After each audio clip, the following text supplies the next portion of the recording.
नमस्कार साथियों, आप सभी का YouTube चैनल साहित्यिक संवर्धन मंच पर हार्दिक स्वागत और अभिनंदन।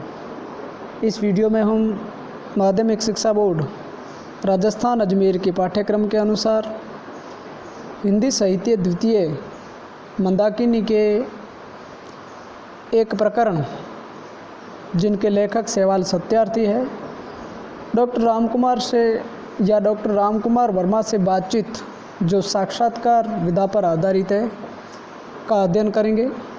यदि आप चैनल पर पहली बार जुड़ रहे हैं तो चैनल को सब्सक्राइब कर बेल आइकन दबा दें ताकि समय पर आपको नया अपलोड या जो वीडियो अपलोड किया जाएगा वो मिल सकें। तो सबसे पहले तो हम इस पाठ का परिचय देखेंगे, तदुपरांत मूल पाठ का अध्ययन करेंगे जो सेवाल सत्यार्थी और डॉक्टर रामकुमार वर्मा की बातचीत का परिणाम है। देखिए, प्रस्तुत पाठ साक्षात्कार विधा पर आधारित है या साक्षात्कार पर आधारित है। प्रसिद्ध एकांकिकार व नाटककार डॉक्टर रामकुमार वर्मा से की गई बातचीत है। ये साक्षात्कार डॉक्टर रामकुमार वर्मा के व्यक्तित्व और कृतित्व के साथ साथ साहित्य के गूढ़ प्रश्नों की तह तक जाता है। देखिए, एकांकिकार और नाटककार के रूप में हमारे हिंदी जगत में ख्याति प्राप्त वर्मा से बातचीत के साथ साथ साहित्य की कई सारी बातों का भी हमें पता पड़ता है, कई सारे गूढ़ रहस्य सामने आते हैं।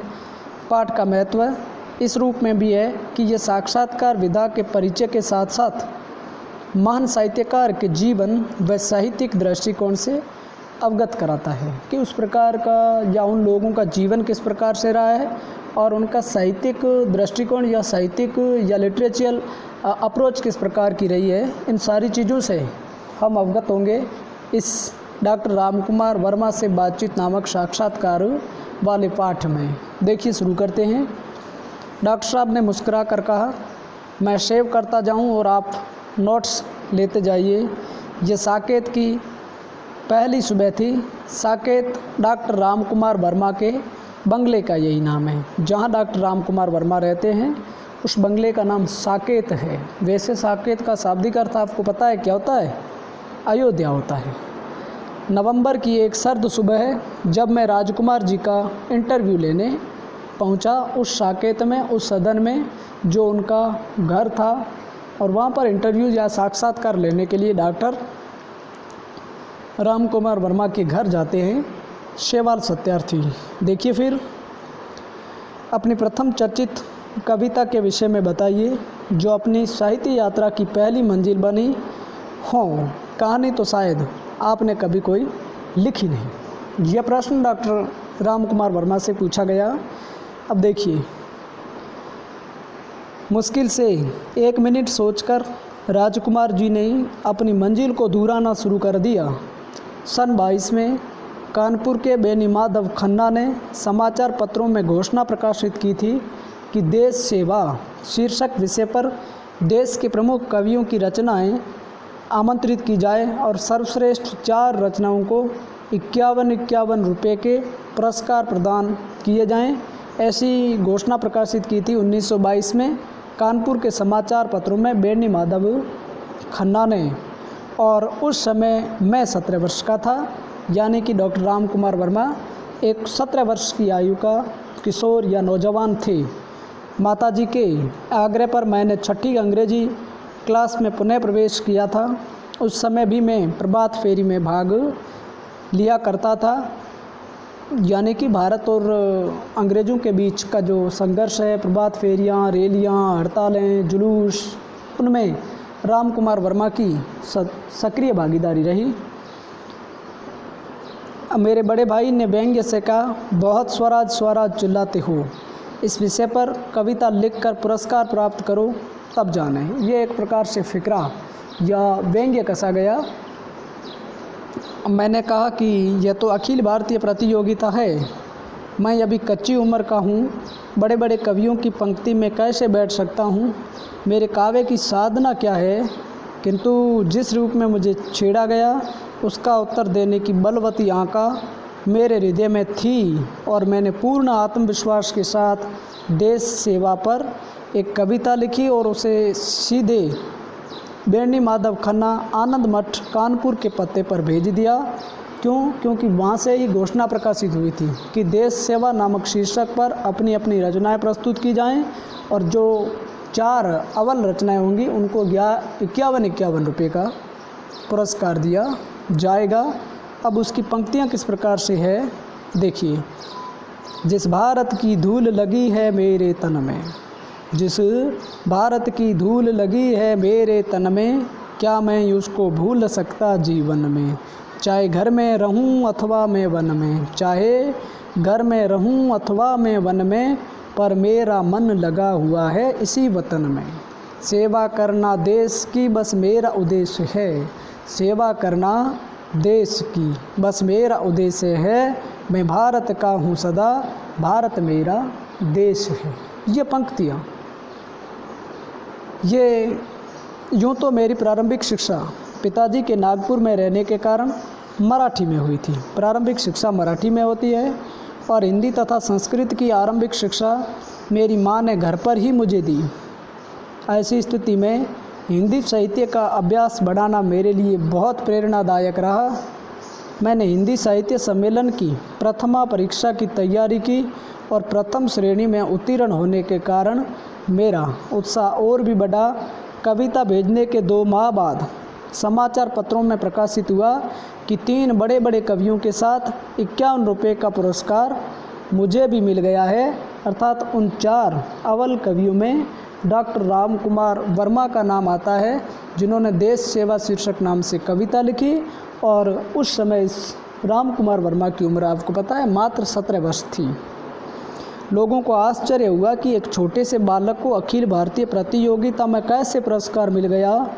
यह कविता सारे देश के पत्रों में प्रकाशित हुई और उसे ही पढ़कर अक्टूबर 1922 में प्रयाग के श्री राम रख सिंह सहगल, ये नाम आप ध्यान रख लेना, ने अपने नव संपादित मासिक पत्र में मुझे कविताएं लिखने के लिए आमंत्रित किया। देश सेवा पर लिखी यही कविता मेरी साहित्य जीवन यात्रा की पहली मंजिल है, जिसने मुझे काव्य क्षेत्र में प्रवेश दिया और मैं कविताएं लिखने के लिए प्रोत्साहित हुआ। आगे देखिए।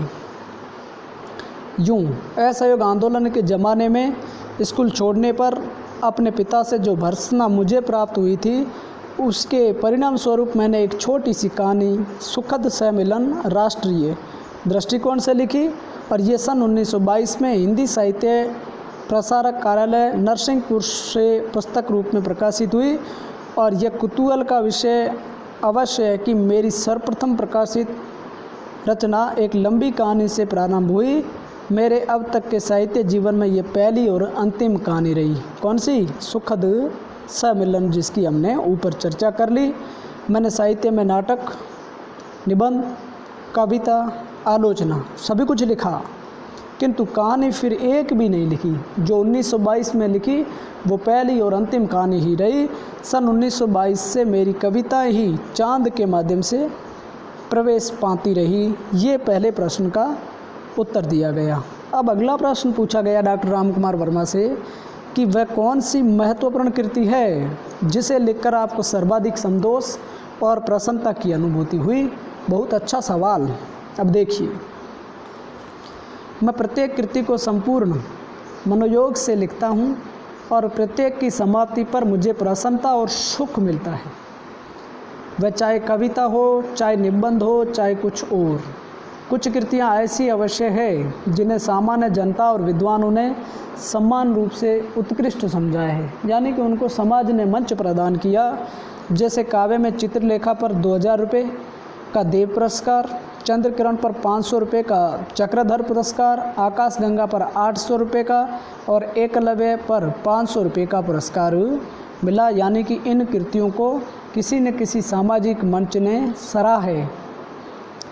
नाटकों में सप्तकरण पर सम्मेलन का रत्न पुरस्कार, रिमझिम एकांकी संग्रह पर केंद्र से 2000 रुपये का पुरस्कार, विजय पर्व पर मध्य प्रदेश से 2500 रुपये का माँ कवि कालिदास पुरस्कार। किंतु भारत की शिक्षा संस्थानों में मेरे एकांकी नाटकों को सर्वाधिक अभिनीत किया गया, यानी कि एकांकी नाटक जो हमारे भारत की शिक्षण संस्थानें हैं उसमें सबसे ज़्यादा प्रभावी रहे या उनको जगह मिली। अब आप आगे देखें। ऐतिहासिक नाटकों में चारुमित्रा, तैमूर की हार, औरंगजेब की आखिरी रात, कौमुदी महोत्सव, दुर्गावती, दीपदान, नाना फडणवीस बहुत ही प्रसिद्ध और लोकप्रिय एकांकी नाटक समझे गए। चारुमित्रा एकांकी के अनुवाद समस्त भारतीय भाषाओं तथा अंग्रेजी रूसी में होता है। ये महत्वपूर्ण है क्योंकि ऐसे लघुत्रात्मक और अति लघुत्रात्मक प्रश्नों के संदर्भ में पूछ लिया जाता है, तो इसका ध्यान रखें। आगे देखिए। यूँ काव्य में सबसे अधिक प्रसन्नता मुझे एकलव्य महाकाव्य को लिख करके होती है और नाटक में दीपदान और औरंगजेब की आखिरी रात लिख करके होती है। ये हमारे दूसरे प्रश्न का उत्तर डॉक्टर राम कुमार वर्मा द्वारा दिया गया। अब आप तीसरा प्रश्न देखिए। अब ये बताइए कि विश्व साहित्य हिंदी तथा अन्य भारतीय भाषाओं में आपको कौन कवि लेखक पसंद है और जिनसे आप प्रभावित हुए। तो विश्व साहित्य में इन्होंने बताया है कि शेक्सपियर, मिल्टन, कालिदास, कीट्स और टेनिसन मुझे विशेष पसंद है। ये नामोल्लेख महत्वपूर्ण। हिंदी में तुलसी, भारतेंदु हरिश्चंद्र, प्रसाद और गुप्त, बंगला में रविंद्र, तमिल में कम्ब। नाम ठीक से न समझ पाने के कारण मैंने दोबारा पूछा तो डॉक्टर साहब जोर से बोले कम्ब ने विशेष प्रभावित किया है। नाटकों में आपके मेटरलिंक, Ibsen, Shakespeare, Woodhouse, सिंड D L Roy से प्रभावित हुए हैं। ये विश्व साहित्य में चाहे नाटक हो चाहे अलग अलग विधाएँ हो जिन्होंने प्रभावित किया उनका नामोल्लेख डॉक्टर राम कुमार वर्मा ने सेवाल सत्यार्थी के प्रश्नों के जवाब में किया है। आलोचना में स्कॉट जेम्स और जॉन ड्रिंक वाटर विदेशी विद्वानों के शिल्प से प्रेरणा ग्रहण कर मैंने उन्हें नितांत भारतीय संवेदनाओं से सम्मिलित किया है। जिस प्रकार एक भ्रमर नाना पुष्पों से पराग ग्रहण कर उन्हें मधु की एक बूंद में परिणत करता है, उसी प्रकार मेरी प्रवृत्ति विदेशी साहित्य से साहित्य के उपादान ग्रहण कर उन्हें भारतीय रस सिद्धांत के आधार पर मौलिक रूप देने में रही है। अब आप आगे देखें। अगला प्रश्न है कि हिंदी रंगमंच के विकास और उसकी भावी संभावनाओं के विषय में आप क्या सोचते हैं। उसका भविष्य कैसा है, हिंदी थिएटर या हिंदी रंगमंच का। अच्छा सवाल। और देखिए उनका नपा तोला जवाब। विदेशी शासन हमारे सांस्कृतिक उत्थान में सहयोग नहीं दे सकता था। स्वतंत्रता प्राप्ति के पश्चात जिस भांति अन्य कलाओं में नवजागरण हुआ है उसी प्रकार रंगमंच भी युग की परिस्थितियों के अनुकूल अपना अपना निर्माण करेगा। आवश्यकता है इस बात की कि हमारा नाटककार जिस भांति जीवन की परिस्थितियों का अध्ययन करता है उसी भांति वह रंगमंच की विधाओं का भी अध्ययन करें। अलग अलग विधाएं हैं उसका भी अध्ययन करें। हमारा नाटककार जो भी है वो भ्रमणशील हो, अन्य भारतीय भाषाओं के रंगमंच का सम्यक रूपेण अध्ययन कर वह आवश्यकता अनुसार अखिल भारतीय रूप से नाटक साहित्य और रंगमंच का संयोजन करें, यानी कि अखिल भारतीय भाषाएं जो भी हैं उनसे साम्यता करें, संतुलन स्थापित करें। और रंगमंच के उज्ज्वल भविष्य के संबंध में मुझे पूर्ण विश्वास है कि रंगमंच का या भारतीय भाषाओं के संदर्भ का जो रंगमंच है उनका भविष्य बिल्कुल उज्ज्वल है। अब आपका अगला प्रश्न पूछा है कि क्या आज का साहित्यकार संसार के विनाश उन्मुख संघर्ष और स्वार्थों के स्थान पर एक आदर्श शांतिपूर्ण सृष्टि के निर्माण में सहायक नहीं हो सकता। डॉक्टर राम कुमार वर्मा का जवाब देखिएगा। अत्यंत विश्वास के स्वरों में राम कुमार जी ने कहा, अवश्य हो सकता। उसे केवल अपनी समस्याओं में सीमित नहीं रहकर विश्व की समस्याओं को भी अपने साहित्य में लाना होगा। हमारे साहित्य के सुंदर पक्ष के साथ ही शिव पक्ष को भी उभारने की आवश्यकता है और तब साहित्य सच्चे अर्थों में साहित्य हो सकेगा। जब वह हित की भावनाओं से संबलित हो। यदि एटम बम के निर्माण में 10 शताब्दियों तक वैज्ञानिक दल अनुसंधान कर सकता है, तो कोई कारण नहीं कि हमारा साहित्यकार अपनी साधना से शांति और कल्याण का अणुबम तैयार कर विश्व में नवीन जीवन मूल्यों का निर्माण न कर सके। कहने का आशय यह है कि कई वैज्ञानिकों ने कई सदियों तक इस दुनिया के विध्वंस के लिए सब कुछ खपा दिया, तो निर्माण के लिए भी तो हमारा साहित्यकार अपना तप और साधना के द्वारा निर्माणकारी या संयोजनकारी कारकों को भी पैदा कर सकता है। अगला देखिए, साहित्य में प्रचलित वाद, छायावाद, रहस्यवाद से लेकर प्रगति प्रयोगवाद तक आप अपना दृष्टिकोण व्यक्त कीजिए। अलग अलग वाद चले हैं, अलग अलग इज्म चले हैं। अब देखिए, साहित्य के 2 विभाग आदिकाल से ही रहे हैं। कौन से? प्रथम सिद्धांत पक्ष और दूसरा अनुभूति पक्ष। 2 अलग अलग भाग रहे हैं। सिद्धांतों से प्रेरणा ग्रहण कर साहित्य जीवन में अवतरित हुआ है। इसी के आधार पर साहित्य के आदर्श और यथार्थ 2 रूप बनते चले आए हैं। जहाँ दोनों मिल गए वहाँ आदर्श उन्मुख यथार्थवाद बन गया, यानी कि अनुभूति और सिद्धांत दोनों आदर्श उन्मुख यथार्थ बन गए। मेरी दृष्टि यथार्थ उन्मुख आदर्शवाद की रही है। सिद्धांतवादी साहित्य की अपेक्षा अनुभूति के क्षणों में बंधा हुआ साहित्य वास्तव में साहित्य की संज्ञा से विभूषित रहता है। उसी में जीवन दर्शन है और भविष्य जीवन की प्रेरणा है। ऐसे साहित्य को मैं किसी वाद के पास में बांधकर समालोचना के न्यायाधीश के समक्ष बंदी रूप में उपस्थित नहीं करना चाहता।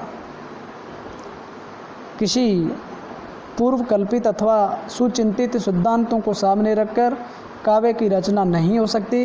काव्य तो मलय समीर की भांति अनुभूति की दिशाओं में बिना किसी प्रयास के जिस ओर बहना चाहता है बह जाता है, क्योंकि वो सरस होता है, सरलता उसमें होती है और उसकी दिशा को हम आगे चलकर जो चाहें नाम दे दें। अगला है, अनुभूति का विषय किसी वाद में बंधकर नहीं चलता, क्योंकि वाद तो विशिष्ट सिद्धांतों का सुनिश्चित समूह ही है। ऐसी स्थिति में काव्य में मैं कोई वाद नहीं मानता।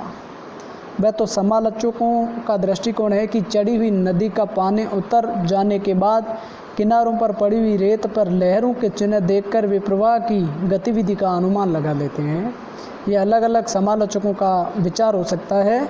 और उसी भांति अंतर अनुभूति के काव्य की मानसिक रूप राशि से उन्हें रहस्यवाद अथवा छायावाद या अन्य वादों के दर्शन हो जाते हैं।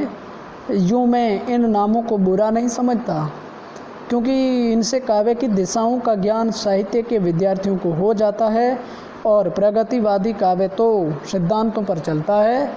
और यदि प्रगतिवादी का तात्पर्य जीवन में नव चेतना की सृष्टि करना है, तो कबीर, तुलसी और मीरा हिंदी के सबसे बड़े कवि कहे जा सकते हैं।